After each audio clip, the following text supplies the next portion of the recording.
Assalamualaikum dan salam sejahtera. Selamat datang ke channel Cikgu Niza.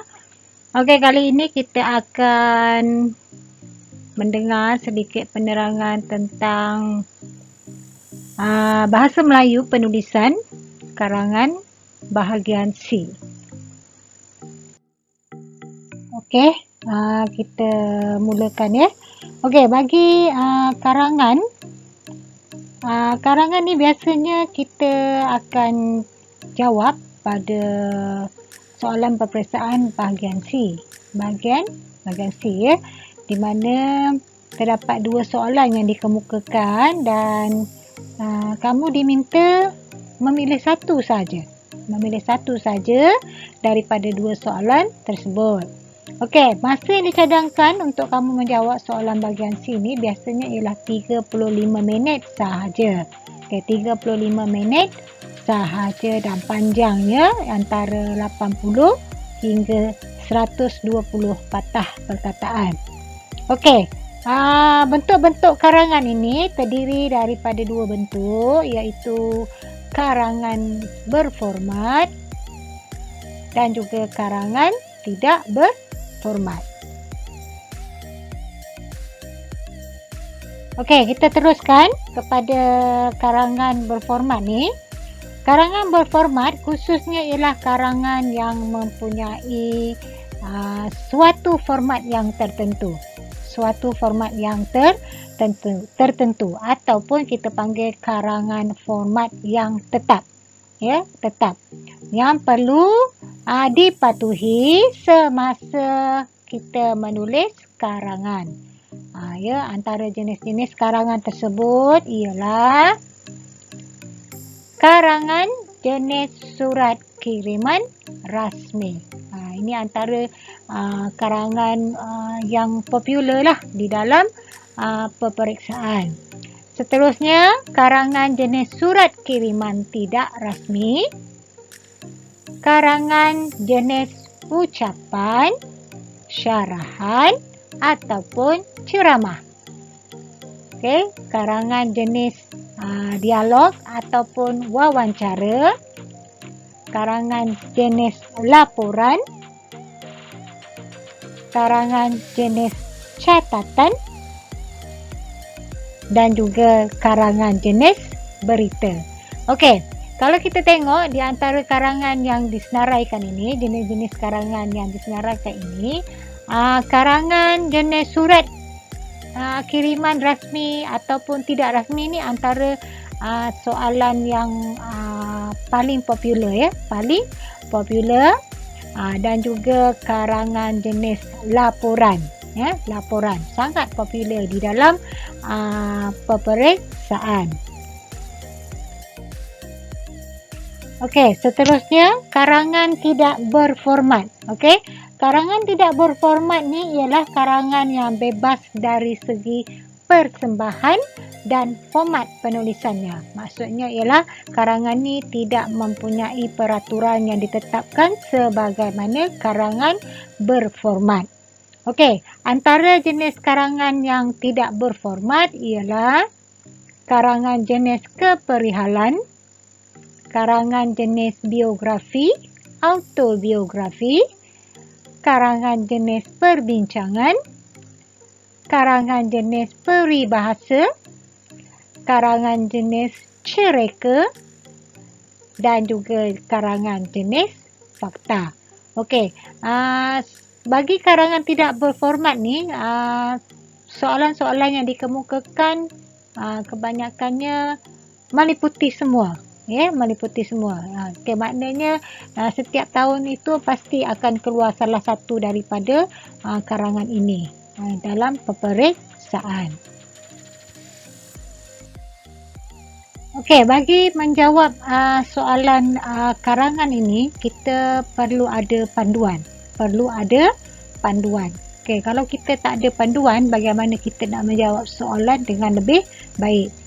Panduan kita menjawab soalan ini, yang pertama sekali ialah kita perlu pandai memilih soalan.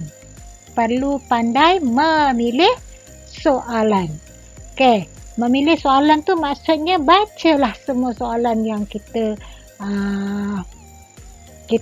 yang soalan yang diberi dan kita pilihlah soalan yang sesuai dengan pengetahuan yang kita ada. Okey, B pula membuat rangka karangan. Rangka karangan.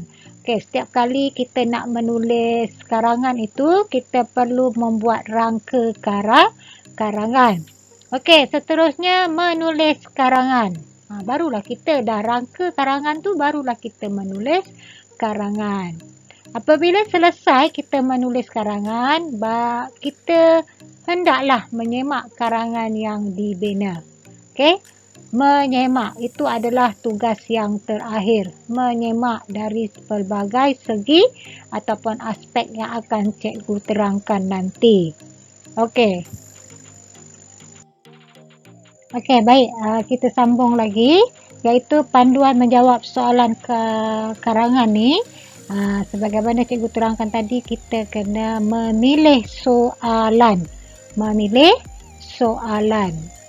Okey, soalan ni pertama sekali mesti kita baca. Baca soalan dengan teliti dan fahami kehendak soalan. Baca soalan dengan teliti dan fahami kehendak soalan. Itu adalah langkah yang pertama yang perlu kita buat apabila kita mendapat soalan peperiksaan. Okey, seterusnya kita mesti kenal pasti bentuk karangan tersebut. Kenal pasti bentuk karangan tersebut, sama ada ianya berformat atau tidak berformat. Sama ada ia berformat atau tidak berformat. Okey, seterusnya kita buat apa? Pilihlah tajuk karangan yang sesuai. Sesuai dari segi apa? Dari segi pengetahuan. Pengetahuan. Kalau kita memilih soalan yang kita tidak tahu, bagaimana kita nak membina karangan? Jadi kena pilih karangan ataupun soalan yang kita ada pengetahuan tentangnya. Okey, seterusnya apa dia? Seterusnya pemahaman. Sejauh mana kita faham kehendak soalan tersebut? Okey, sejauh mana kita faham? Itu cikgu sebutlah tadi. Kita kena baca soalan dengan teliti dan fahami kehendak soalan. Okey, seterusnya dari segi kemampuan. Kemampuan. Apa yang dikatakan dengan kemampuan? Kemampuan tu maksudnya lah, adakah kalau kata kita pilih soalan yang berformat, contohnya karangan jenis surat kiriman tidak rasmi. Kita tahu isi kandungan yang perlu kita tulis, tapi kita tidak mempunyai kemampuan di dalam menulis karangan berformat surat kiriman tidak rasmi. Jadi yang mana pilihan kita sepatutnya? Kita kena lihat kemampuan kita. Kemampuan kita untuk menjawab soalan itu. Okey? Jadi bila kita nak memilih tajuk karangan tu, kita kena ada 3 perkara asas ni, iaitu dari segi pengetahuan kita, dari segi pemahaman kita dan juga kemampuan kita. Kemampuan dalam menghuraikan tajuk karangan ataupun soalan yang diberi dengan lebih tepat dan juga padat. Dengan lebih tepat dan juga padat. Okey, seterusnya apa lagi? Cari kata kunci. Cari kata kunci dalam tajuk yang diberi. Dalam soalan peperiksaan memang akan diberi kata kunci. Kalau kita tak bijak ataupun tak tahu dalam mencari kata kunci, itu yang akan menyebabkan kita susah untuk menjawab soalan. Okey, itu dia ya. Okey, seterusnya dalam kita memilih soalan ni tadi, kata kunci, ya, kata kunci soalan ni biasanya kan terletak pada kata atau rangkaian kata yang terdapat dalam soalan yang dikemukakan.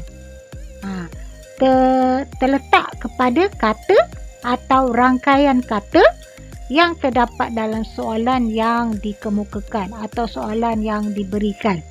Contohnya,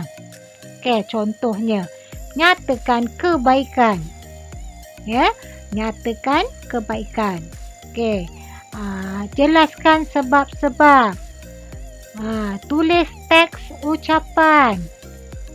Dan juga balas surat rakan kamu. Okey. Bila kita mendapat soalan, kita kenal pasti dululah kunci soalan dia tu tadi dan kita gariskan. Kita lihat apa kehendak soalan tersebut. Contohnya lah kan tadi ni, nyatakan kebaikan. Nyatakan kebaikan ini adalah karangan berbentuk fakta. Kalau karangan berbentuk fakta, kan, kita kena tulis dalam bentuk karangan tidak berformat, iaitu karangan bebas. Kan, karangan bebas. Okey, seterusnya jelaskan sebab-sebab. Jelaskan sebab-sebab juga karangan bentuk fakta. Ya. Jadi kan kita kena tengoklah sama ada kalau beginilah bentuk soalannya, kan, kata kunci yang ada, kita dah tahu dah. Okey. Karangan ni bentuk apa? Karangan ni adakah berformat ataupun tidak? Okey, tulis teks ucapan.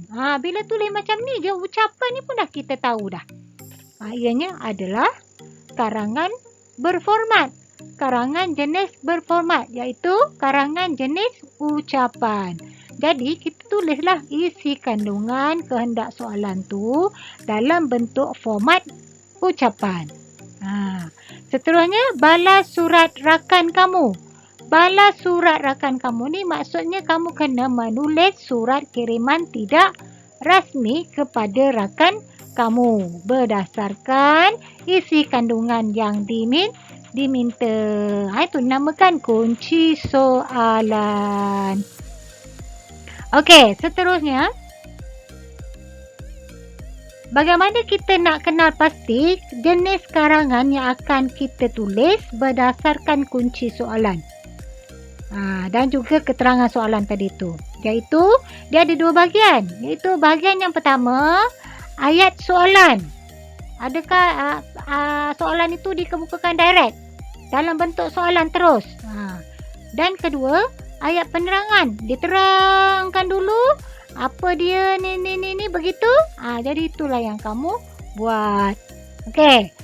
Kemudian jenis karangan ni juga terletak kepada ayat dalam ayat penerangan. Kamu mesti memahami dulu soalan ayat penerangan supaya karangan tidak tertukar jenisnya. Tertukar sama ada ianya bentuk format ataupun tidak berformat. Okey, karangan yang tidak mematuhi jenis yang diminta boleh menyebabkan markah kamu ditolak. Markah kita tu ditolak tau kalau kita menjawab tidak menepati kehendak soalan. Seterusnya, kita kena garisi kata kunci soalan. Tu banyak kali cikgu pesan kepada anak murid cikgu supaya garis kata kunci soalan tu supaya idea kamu ataupun idea yang diberi dapat kamu kawal. Kawal tu supaya tidak terkurang atau terlebih dan juga tidak terpesong daripada kehendak soalan. Okey. Jadi kamu kena berhati-hati dengan soalan yang mempunyai kemahiran berfikir aras tinggi, iaitu kebat. Okey. Okey, bagaimana kita nak tahu? Ianya adalah soalan yang berbentuk kebat. Iaitu pertamanya dia mempunyai bahan rangsangan. Okey, yang keduanya dia menguji aras pemikiran kita yang menekankan dari segi pengetahuan, dari segi penilaian kita, dari segi menakul, menganalisis dan juga mereka cipta. Dan seterusnya ayat penerangan soalan ni ianya betul-betul berfokuskan kepada bahan rangsangan. Bila kita dah memahami, kita dah faham soalan, kita dah pilih soalan, barulah kita membuat rangka karangan. Nampak tak kat situ? Memang nampak susah mula-mula ni. Bila kamu dengar je penerangan cikgu ni, kamu rasa susah. Tapi bila kamu jadikan ianya sebagai rutin, ianya menjadi mudah. Okey. Okey, seterusnya kita teruskan kepada membuat rangka karangan. Okey, langkah pertama tadi kita dah selesai, iaitu memilih soalan. Langkah keduanya ialah kita membuat rangka karangan. Okey, dalam penulisan karangan, kita kena pandai mengolah rangka karangan. Okey, kenapa kita kena mengolah rangka karangan? Supaya kita dapat menyusun beberapa isi yang kita fikirkan dengan lebih lancar ataupun lebih baik mengikut urutan idea. Okey. Isi penting tu kita susun dia. Kita susun dia yang mana didahulukan dan isi sampingannya tu dikemudiankan. Susunlah. Jadi bila kita buat rangka karangan ni, kita dapat menyusun isi ataupun idea dengan lebih baik. Okey, seterusnya rangka karangan ini mesti mempunyai 3 bahagian. Yang pertama, draft pendahuluan. Okey, draft pendahuluan. Yang kedua, draft isi-isi. Dan ketiga, draft penutup. Kenapa cikgu sebut draft? Ianya adalah ringkasan sahaja. Ringkasan. Tak perlu penuh. Cuma kita nak ditulis isi penting secara ringkas. Okey, rangka karangan ni mesti ada 3. Pertama pendahuluan, kedua isi, ketiga penutup. Okey. Seterusnya draft ni mesti kita tulis dalam bentuk ayat yang kita fahami. Bukan kepada pemeriksa fahami, yang kita fahami sebab kita yang nak menulis karangan tersebut. Okey, seterusnya pastikan rangka karangan yang ditulis mesti dalam olahan ayat yang kamu faham. Yang kita faham tadi itulah. Menjurus kepada soalan yang dipilih. Itu draft ni, rangka karangan ni adalah untuk mengingatkan kamu supaya isi kamu tidak tersasar ataupun terlebih, terkurang, macam tu. Jangan lari daripada kehendak soalan. Okey, setelah kita merangka karangan tadi, langkah pertama tadi pilih soalan. Kedua tadi kita rangka karangan tadi. Dan sekarang ni barulah langkah yang ketiga, langkah yang paling penting. Langkah yang paling penting iaitu kita menulis karangan. Okey, menulis karangan ini yang pertama mesti ada pendahuluan. Kalau biasanya cikgu akan sebut dekat dalam kelas kan, pendahuluan ni ibarat kepala kita ni. Kepala ni apa-apa pun orang tengok kepala kita. Orang nak kenal kita pun orang kenal kita melalui kepala ataupun muka kita. Orang tak kenal badan kita, orang kenal kepala dengan muka kita. Macam itulah dengan penulisan karangan. Mesti bermula dengan atas sekali pendahuluan. Okey, pendahuluan ni ialah gambaran keseluruhan isi. Apa yang kita nak sampaikan tentang karangan tersebut. Melalui pendahuluan lah baru kita tahu apa yang nak kita sampaikan. Pembaca baru mengetahui secara ringkasnya apa yang nak disampaikan dalam penulisan yang seterusnya. Okey, jadi pendahuluan ni satu perenggan. Tak payahlah 2-3 perenggan. Cukup dengan satu perenggan. Pendahuluan ni satu perenggan aja, tak payah banyak-banyak perenggan. Satu saja. Okey, berapa pula ayat? Sekurang-kurangnya 2 ayat. Cukuplah. Panjang sangat pun tak munasabah. Pendek sangat pun tak munasabah. Sekurang-kurangnya 2 ayat. Membentuk satu perenggan. Menggambarkan keseluruhan isi. Itu adalah pendahuluan secara ringkas. Okey, seterusnya isi-isi penting. Ni baru masuk isi-isi penting. Isi-isi penting ni tadi kamu rujuk semula kepada rangka karangan. Sebagaimana yang kamu dah senaraikan, isi penting mana yang perlu kamu dahulukan. Okey, isi penting ni menjawab kehendak soalan. Menjawab kehendak soalan. Okey, menjawab kehendak soalan. Okey, pastikan isi penting itu, setiap isi penting mempunyai isi ditambahkan dengan huraian yang jelas. Okey, kalau ada contoh yang logik lagi baik. Okey, jadi bila kita nak menjawab soalan ni mesti ada isi tambah dengan huraian yang jelas, tambah dengan contoh yang logik ataupun yang munasabah, baru boleh membentuk isi. Okey, bermakna satu isi, satu huraian, satu contoh. Kalau kata dalam isi ni, dalam bentuk karangan ni mesti ada 4 isi yang penting. Bila 4 isi yang penting bermakna ada 4 perenggan. Satu perenggan, satu isi. Itu dikatakan isi-isi penting ni.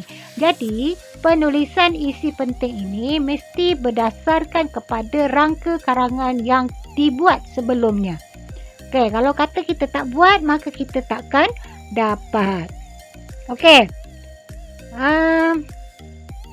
Jadinya, bila kita nak menulis isi ni, pastikan isi yang ditulis berdasarkan kepada jenis ataupun bentuk ayat. Bentuk ayat yang sesuai. Contohnya kalau kata ayat penyata, ayat seru, ayat soal ataupun ayat perintah. Manakala ragam ayat, adanya ragam ayat, ayat aktif, pasif, ayat songsang. Okey, ayat-ayat ni mesti kamu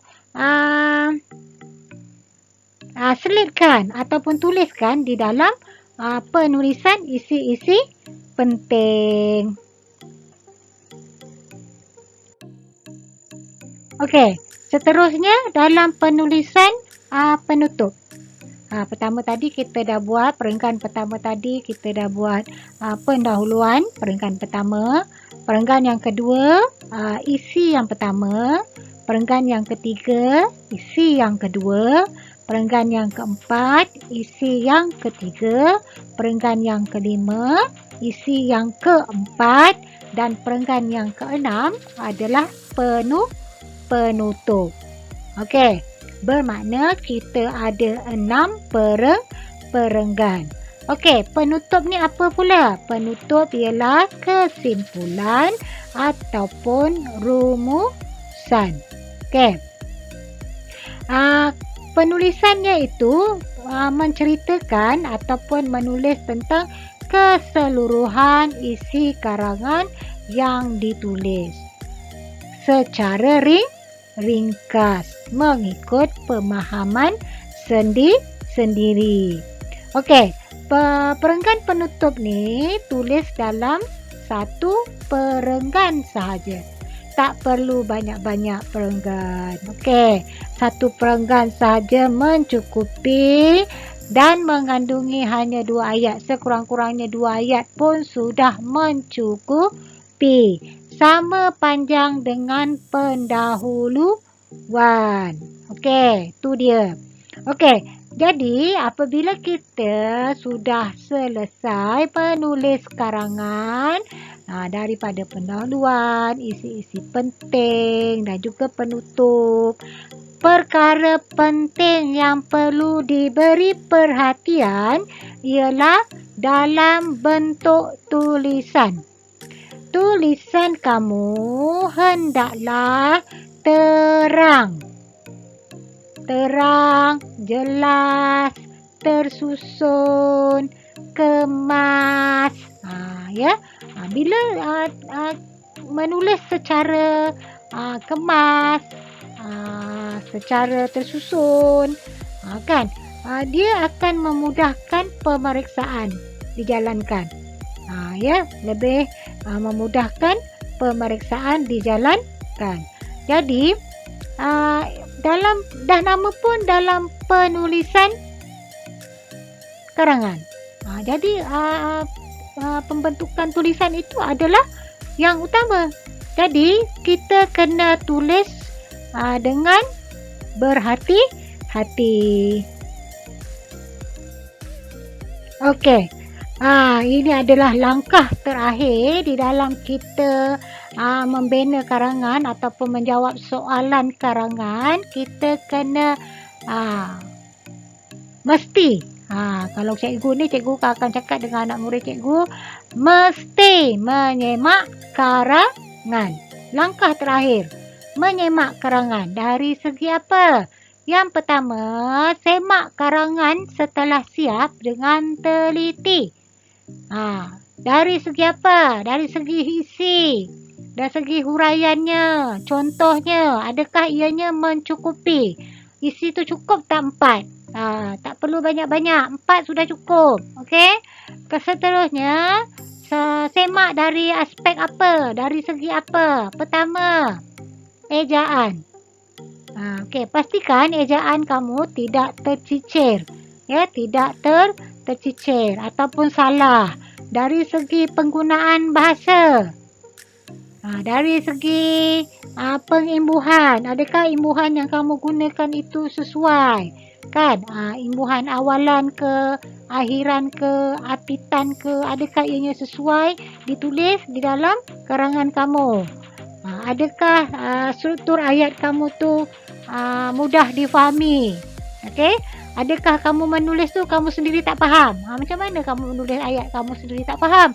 Jadi kamu kena tulis ayat yang kamu faham. Okey.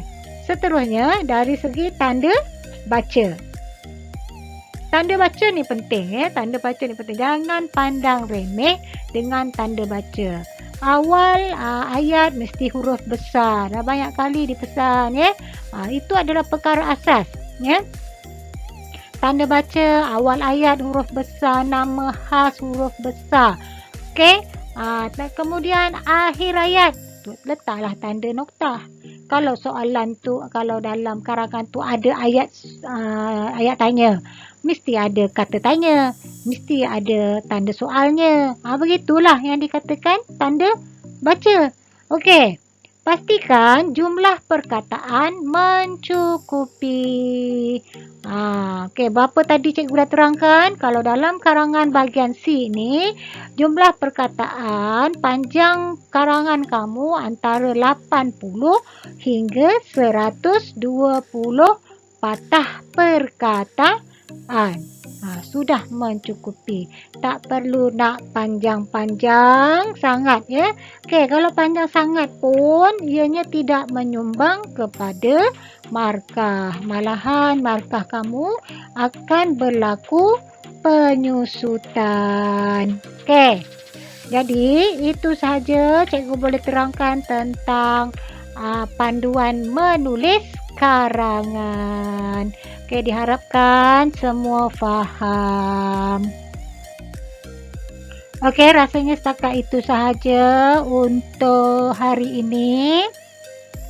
Cikgu terangkan serba sedikit tentang panduan menulis karangan bahagian C ya, panduan am ya. Ini adalah panduan am ataupun panduan umum kita dalam menulis karangan berdasarkan kepada langkah-langkah yang cikgu berikan tadi, iaitu yang pertama ya, bagaimana kita nak memilih soalan, bagaimana kita nak membina rangka karangan, kemudian bagaimana kita nak menulis karangan, dan juga bagaimana kita menyemak karangan. 4 perkara ini perlu kita jadikan pegangan semasa kita menjawab soalan penulisan bahagian C. Okey, sekian. Terima kasih dari Cikgu Niza.